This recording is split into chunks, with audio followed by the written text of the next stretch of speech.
Well, thanks for inviting me. Thank you so much, James, for the nice introduction. I live in Chicago, so I really like to be invited to the South, especially in the winter. And that's all I'm going to say about it. All right, so today what we're going to talk about is this, the cold hard facts, the truth. Things that artists generally don't like to talk about, which is, of course, precisely why we're doing this. We're starting off with 3 simple questions, please. Show of hands.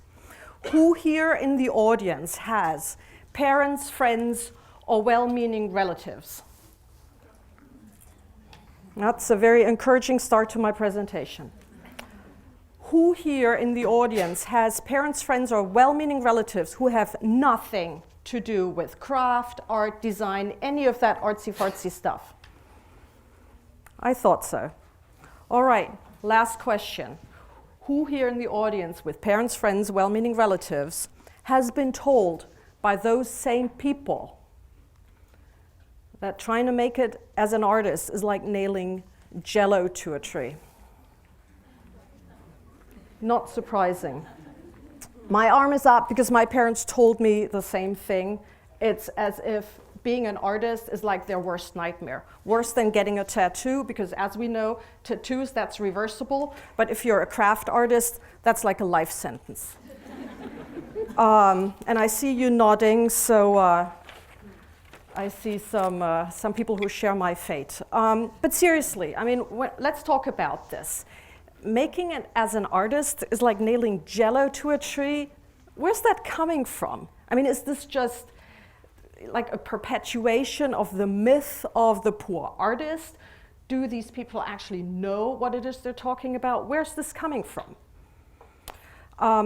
When I was asked to come here to speak with you, I thought I should give everybody a reality check.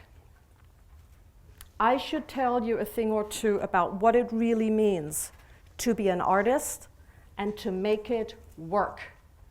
Like work every month, making money kind of work. You know, after school, when you're leaving this environment and when the rubber hits the road and things get really serious. So for my presentation, all I want to say is,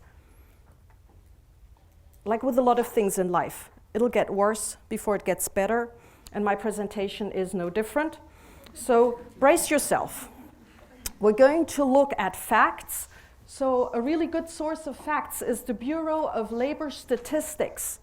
And I'm pretty sure that none of you has ever been to their website. But I have, obviously, in preparation for this. And I did a screenshot of something that I think pertains to you. All right, so you're seeing this for the first time. Let's walk through this. So I have this pointer. Let's start. So Craft and Fine Artist Occupational Outlook Handbook. We're going to start the entry-level education to do a job in the arts and craft. Big surprise. You need a high school diploma or something equivalent. You don't really need a higher education. And I know that's going to make me really, really popular with the professors here. But it's the truth. I'm not making any of this up. You know, all right, I didn't Photoshop this. This is fact, right? Next up, on-the-job training. It's long-term on-the-job training, which basically means you're going to learn what it is you're doing all the time for the rest of your life. The number of jobs, now this is where it's getting pitiful. Number of jobs, 56,900 overall. That's teaching, that's any kind of salaried position. I'm telling you, that's not a lot. And the job outlook, as far as growth is concerned, 5%, slower than average. I translate that as your job outlook really sucks. And employment change over here, over this decade, they're adding 3,100 jobs. Whoopee. It's not really great. Money, pay. So this is a lot of text, but I'm basically trying to boil this down to these facts. Craft and fine artists, the median hourly wages, you all know what median is, $12.95 per hour.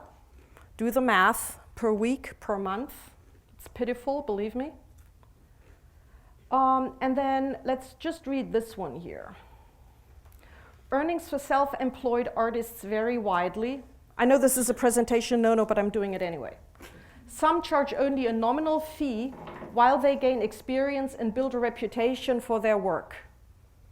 This is your future. Others, such as well-established freelance fine artists and illustrators, can earn more than salaried artists. Many, however, find it difficult to rely solely on income earned from selling paintings or other works of art. Again, I'm not making this up, all right? This is what the Bureau of Labor Statistics learned from doing their research. Let's look at this a little closer. Job outlook again. The numbers are up here. Projected employment, pitiful. Job outlook. Again, I'm reading this because nobody will believe this if they don't really see this. Competition for jobs as craft and fine artists is expected to be strong because there are more qualified candidates than available jobs. Simply because you plan on getting an MFA doesn't mean that you're going to get a job in education. And it doesn't guarantee you a job for anything. It doesn't guarantee you anything. It really doesn't. Despite the competition, only the most successful craft and fine artists receive major commissions for their work. Despite the competition, studios, galleries, and individual clients are always on the lookout for artists who display, and here it is, outstanding talent, creativity, and style. There are hundreds and hundreds like you. You have to be really, really good. Talented individuals who have developed a mastery of artistic technique and skill will have the best job prospects. Something to keep in mind. Competition among artists for the privilege of being shown in galleries is expected to remain intense, as will competition for grants. Because of their reliance on grants and because the demand for artwork is dependent on consumers having extra income to spend, many of these artists will find that their income changes with the overall economy. I'm not making this up.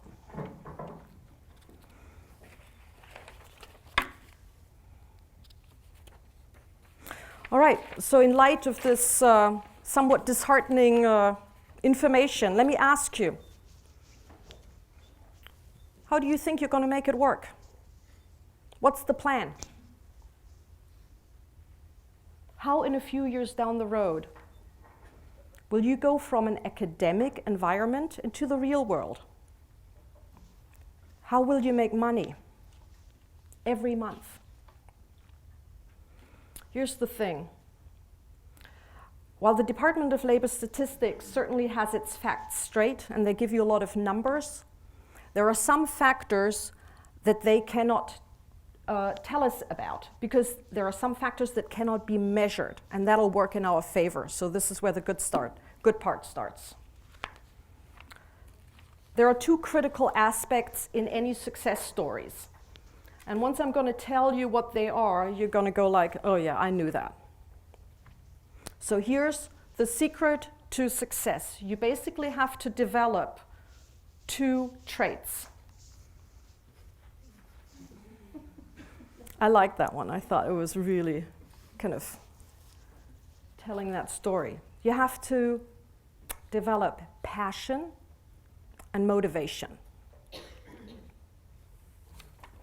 And I kind of think that, you know, what's going on in your head right now is, yeah, I got that covered.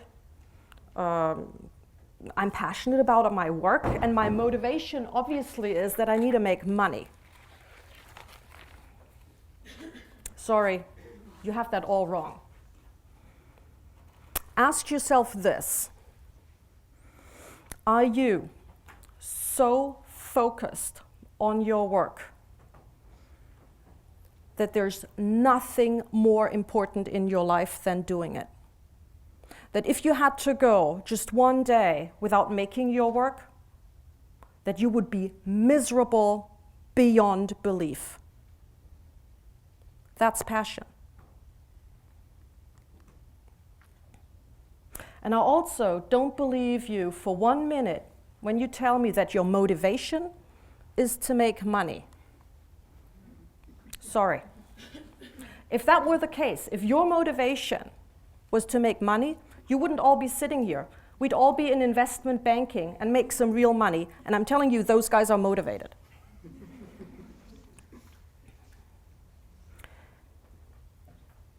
I don't believe you when you say that making money is what gets you up in the morning. And I don't believe that making money is the driving factor behind anything that you do. It's a necessity, of course, but it's not your real motivation. Am I right? So what then is your motivation? This is the question. What is your motivation? That you have to ask yourself privately and really think long and hard. That's something that only you can find out with a lot of soul searching. But once you know what motivates you, I swear to God, it's like you are on fire. Things will fall into place for you like you wouldn't believe. Once you've found your motivation, your work's purpose, you have developed a motor that will keep your passion alive and moving into the right direction. I'm going to tell you a little bit about how I found my motor. Some of you already know I'm a goldsmith.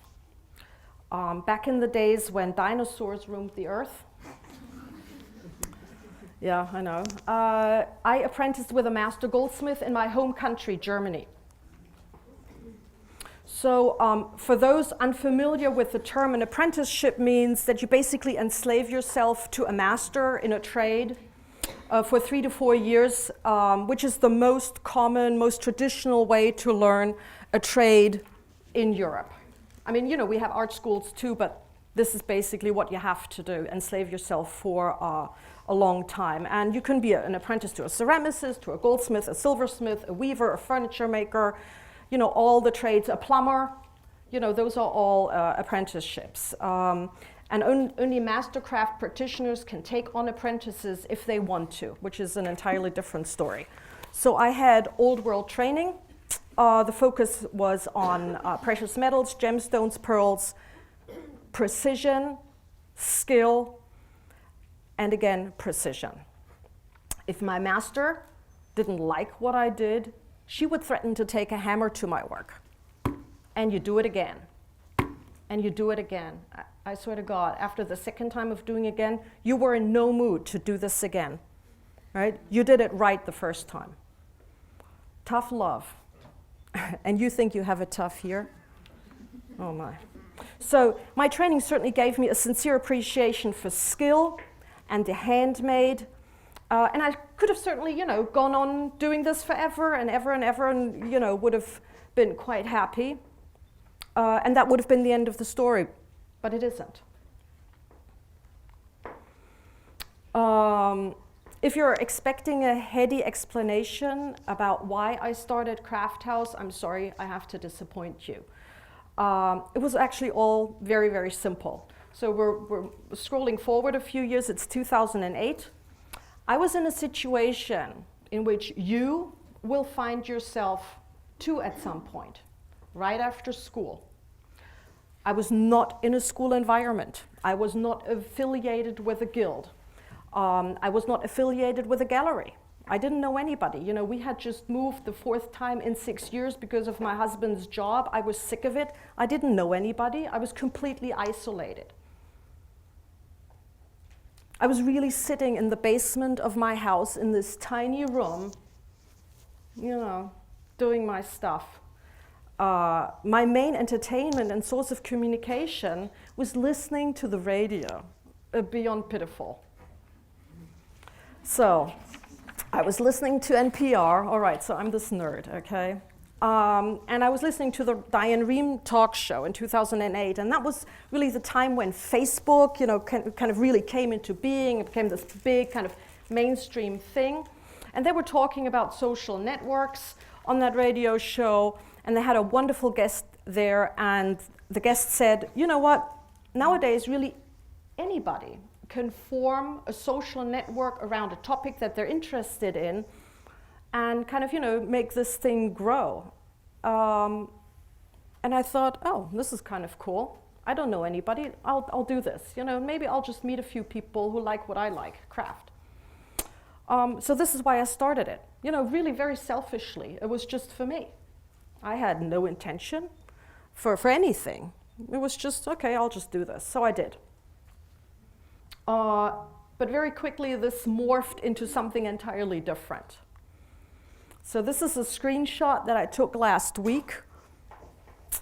And what you see on the site today, it's quite the production, quite honestly. It would take forever to explain. This is just a tiny, tiny excerpt of it, and it scrolls down, and then all these head tags. It just goes on forever. You can spend days getting lost on the site.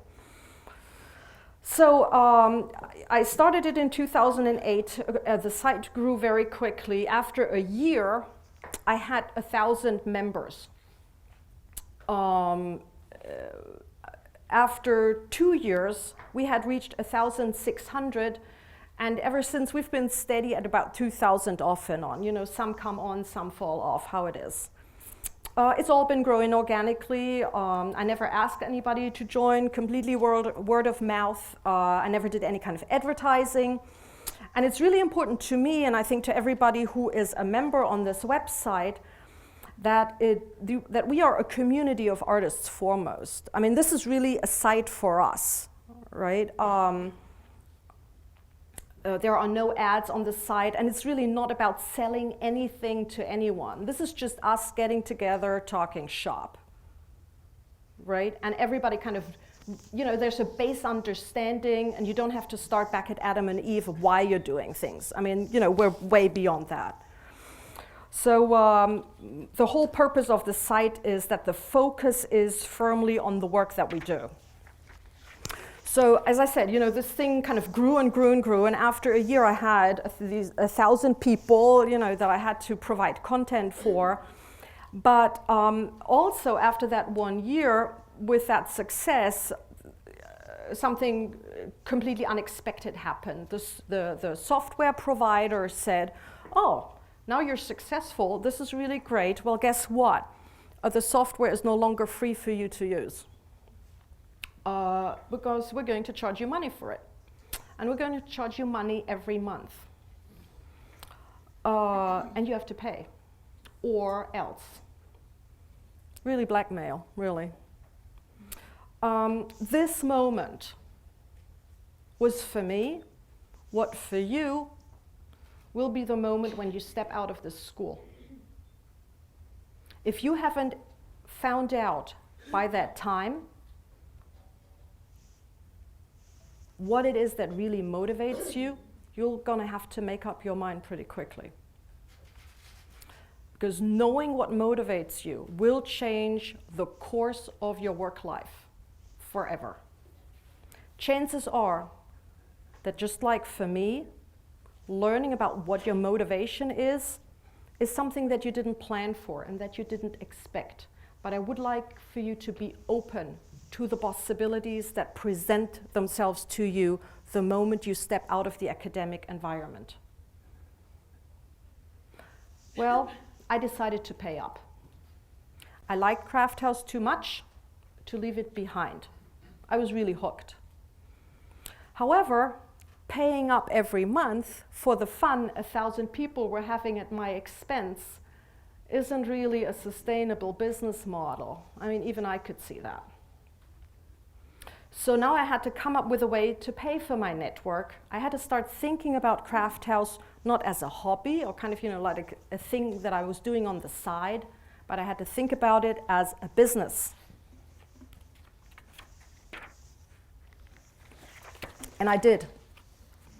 I decided to switch gears and make my hobby become a sustainable business model by asking my members to chip in to help with the expense of having me run this ship for them. I asked for a membership fee. And this switch from a free-for-all to a paid-for-all took roughly 3 months, and I never regretted doing it, ever. My members paid up, and in fact, I hardly lost anybody at all. I'm not overstating this when I say that this switch was both an incredibly humbling experience for me, as well as an exhilarating. Humbling because I had to pay people to pay me, and that's hard. However, it was such a boost for me to learn that I was providing value for somebody else, a value that they were willing to pay for, which more than made up for it.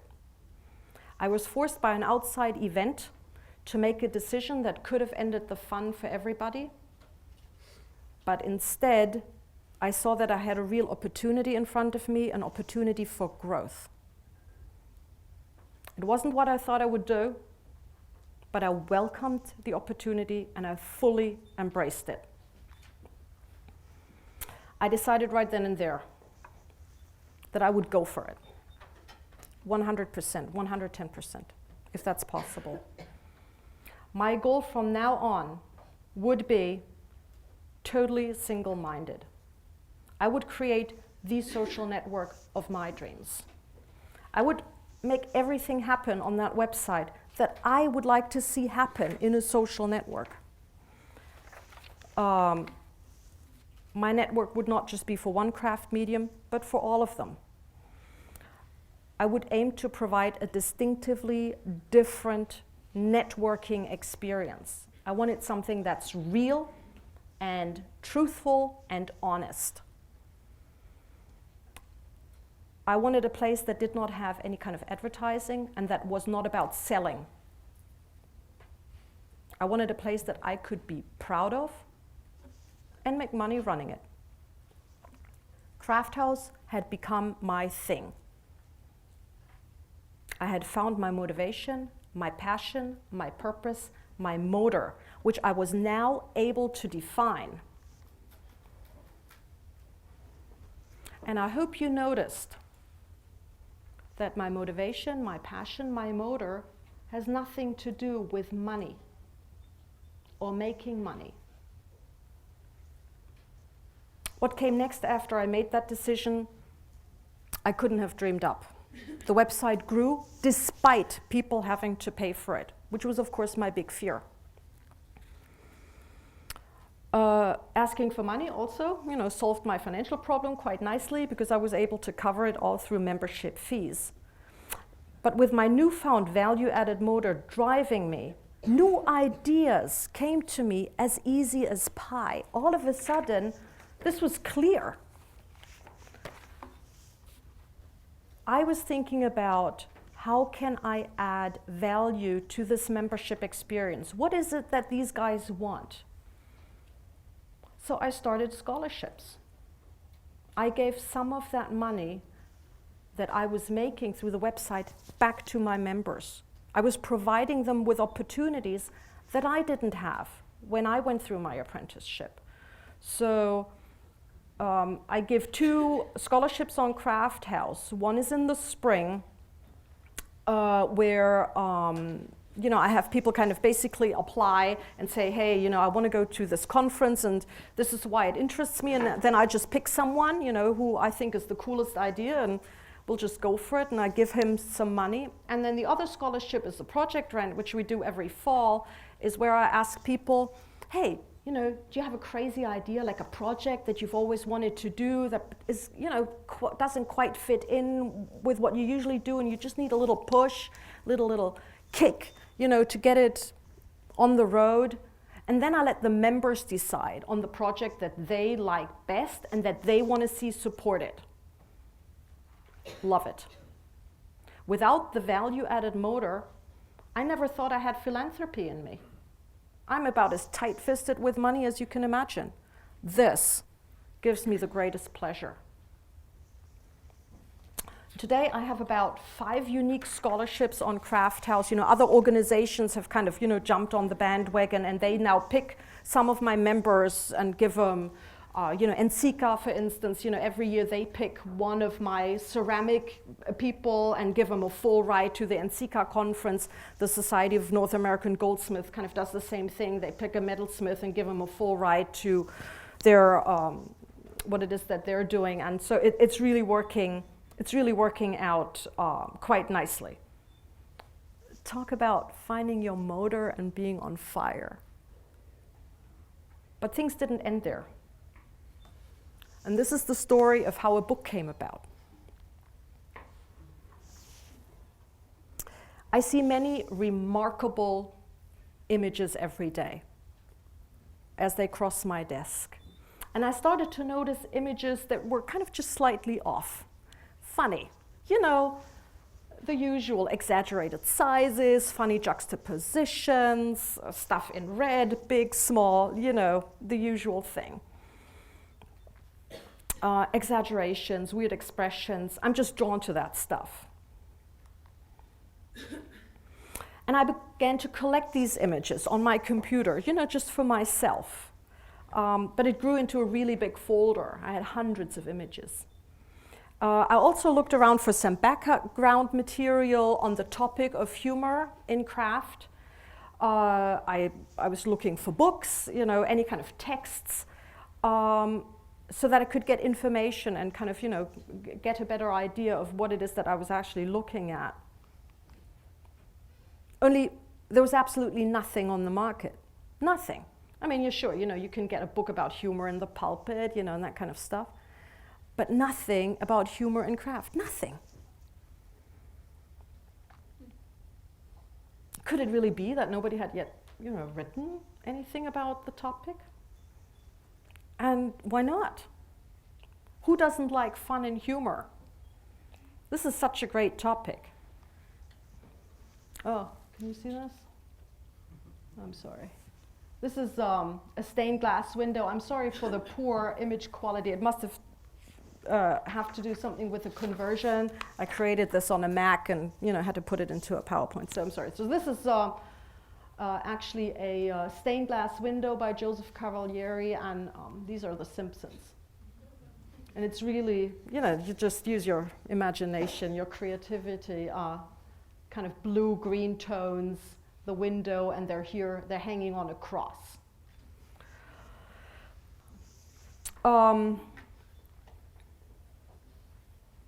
So one of the things that I observed over the time working on Craft House and on some of the other projects that I'm involved in is that there is a distinct communication problem between our world, the art craft bubble world, and everything outside of it, the general world. Have you ever spoken about your work to somebody outside of your close circle of art craft friends? Have you? I have. I'm married to an attorney. If I talk to him about the work that I do, after 5 seconds, his eyes glaze over. After 10, they roll over in his head, and then he says, "You're all crazy." And he's certainly an educated guy, right? But the truth is, what I found is that people outside of the art craft environment, academic or otherwise, generally speaking, don't get us here. They don't understand the creative impulse. They don't understand what drives us and why we're so nuts about it. Maybe it scares them. I don't know, that could be.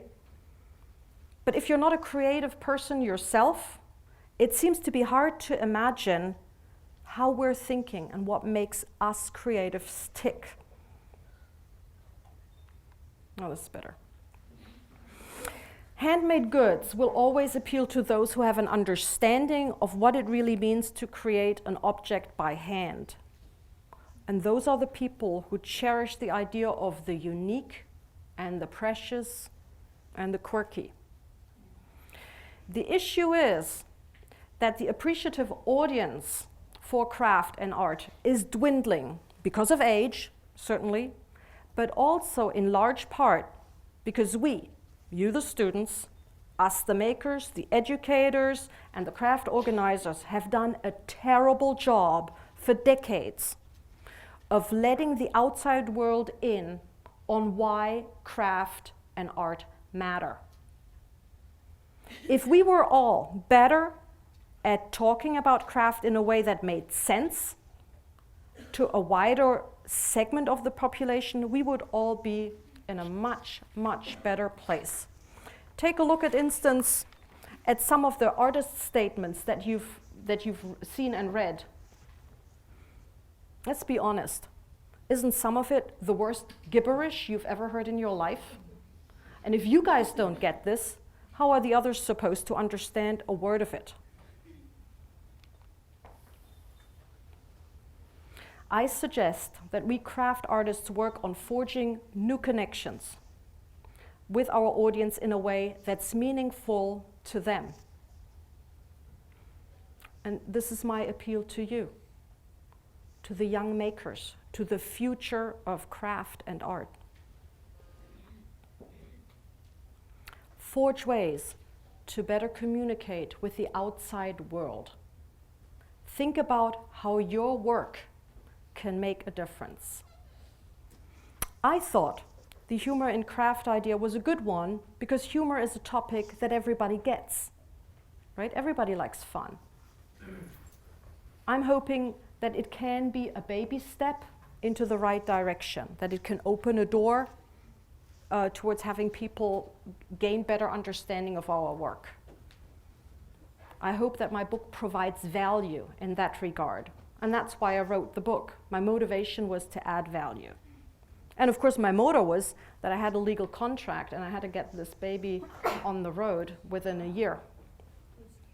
So this is the story of how I went from being a goldsmith to a social network creator to learning how to be a published author. Going from there to here, I learned many things that I never thought I needed to know. The intricacies of copyright, how to put together a manuscript that the way the publisher wants you to. I learned about the publishing industry, about book marketing. Oh, and of course, I learned how to work with a variety of artists and make them send me their stuff the way that I needed it on deadline. Anyone who ever worked with artists knows that the last one is really the hardest. Well, I guess it turned out all right. Do you think I could have done any of that if I had firmly remained at my workbench, married to the idea that a goldsmith only works in precious metals and does not steer from the path? Do you think I could have done any of this if I hadn't found my motivation and passion in life? I doubt it. Looking back at where I am now as opposed to 6 years ago, this is what I have learned, and I'm going to pass it on to you. I'm very happy to share it. The biggest thing that has happened for me through the years was that I had to shift my thinking away from what does this do for me towards what does this do for others.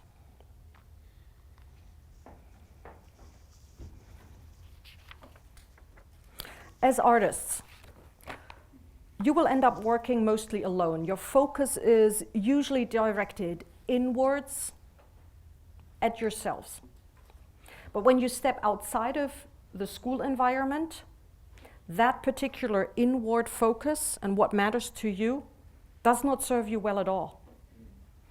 The reason is that even though for us, craft is the navel of the world, it is not so for the vast majority of other people. The majority of people outside of our little craft bubble has very little insight into what it is we do, and even less patience with the blood, sweat, and tears that goes into our work. What they want to know is this: what does this do for me? Does this look good on my wall? Does this look good on me? And most importantly, can I afford it? Do I want to afford it? Once you realize that and accept that as the cold hard truth, that it's really not about you anymore, this is where the puzzle pieces will start to come together for you. And your life will become a lot easier. Trust me. I've spoken to many artists over the years, and making that switch from the me to the you is the hardest for everybody coming out of an academic institution. But it's critical to make that step if you want to be successful, as in survive financially and making it work. Things have definitely changed for craft artists from the way they were 20, 10, or even 5 years ago. It's not like you can just, sit in your studio all day and expect, people to come running down the alley, banging on your door, buying all your shelves empty. That won't happen. That's a myth. That has never happened. And it won't happen to you either. The times are also long gone when having one good idea was enough and someone else took care of all the stupid stuff that you didn't want to bother with. A lot is being asked of you today. These days, to make it in any way, shape, or form, you not only have to be fabulously gifted, skilled, and make unique work. That's a given, that's your baseline. You also have to become a master in photography. Most people will ever only be able to see photos of your work online, or if you're lucky in a publication. So that's why your photos have to impress at first sight. They have to be technically immaculate, and even better, they have to stand out. Photography styles, change constantly, and that's certainly a whole other topic. We're not going to get into it. You also have to become your own publicist and advocate. No one will do this for you. You have to do it yourself. You have to have a really good website, one that looks good and works across all the platforms equally well. You have to write a blog to supplement the information and to interact with customers. And definitely, if you have any kind of selling function on your website, that's a plus. Social networking.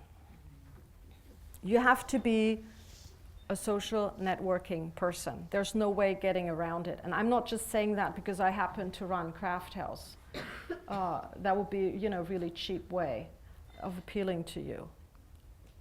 Being present on social networks is an absolute must for every artist today. Some of you are already doing this and you know who you are. The rest of you must do this too. It's critical.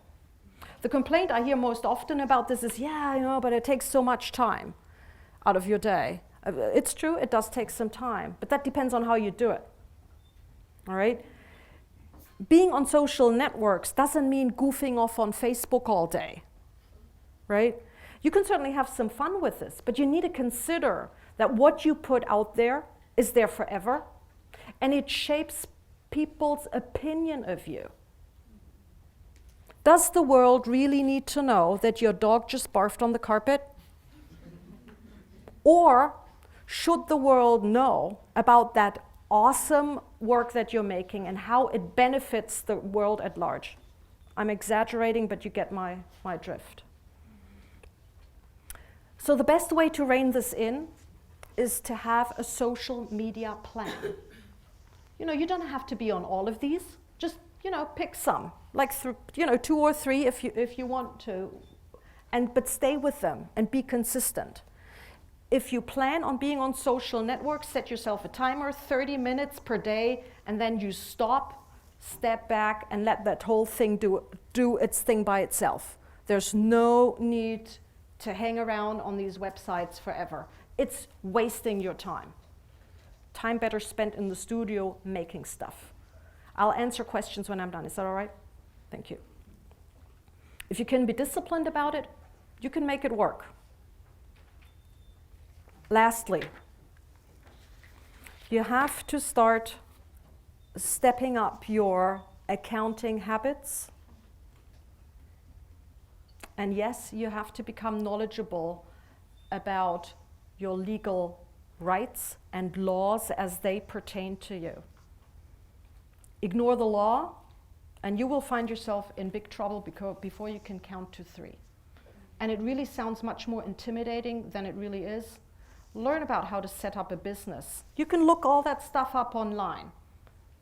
But basically what you're going to be doing is you're going to run a business after school. Being an entrepreneur, making money with your work also means the following, and I cannot stress this enough. You guys will work longer and harder than you ever thought you would.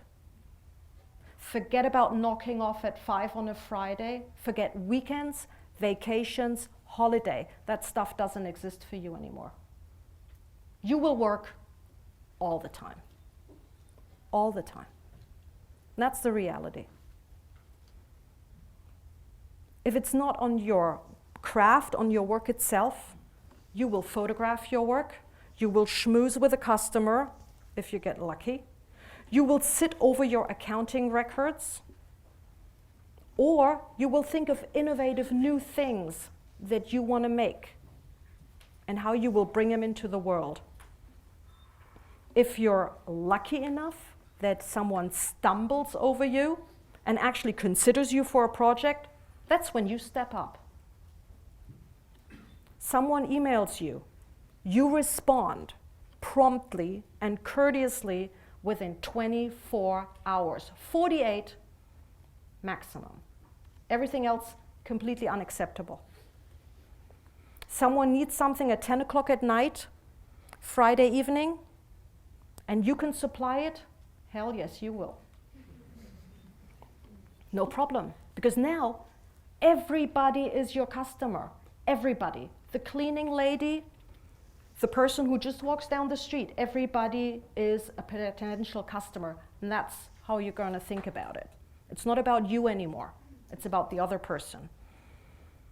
And this is the reality of stepping outside of the academic environment. And it's the cold, hard truth of making it work. You cannot count on people being impressed by you. There are just so many of you. If you're not willing to do everything that it takes, you can just pack it in right now and leave. Switch majors if you have to.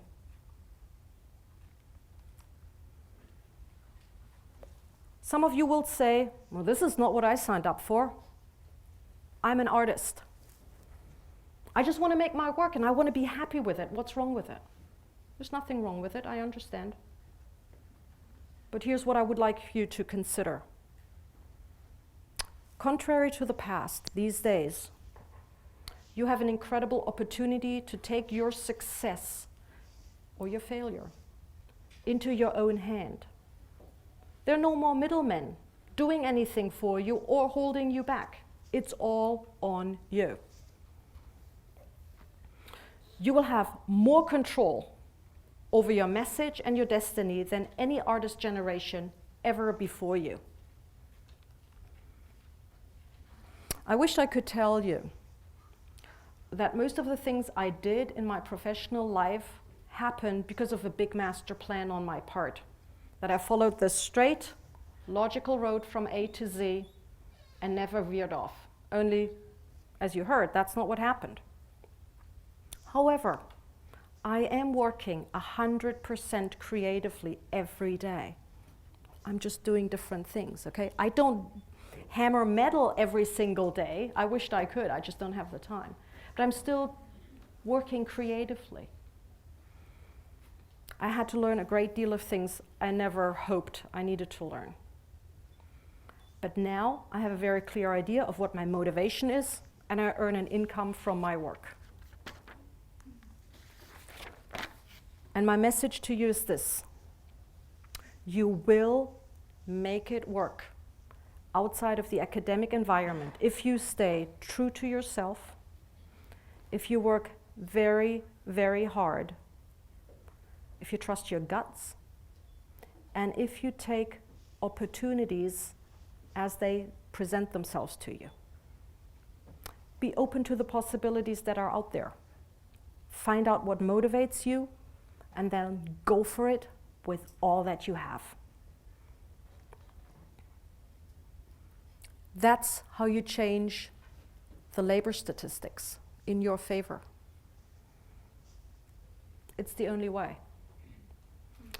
Please don't fall into the trap thinking that true artists do not make production work. Please don't fall into the trap thinking that true artists don't do marketing, that they don't do their own PR, that they can get away with zero accounting and are certainly only made for a life of academic teaching. That's simply not true. Be brave, be amazing, make money. It's all okay. Honestly, nothing holds you back. I wish you the best. Thank you.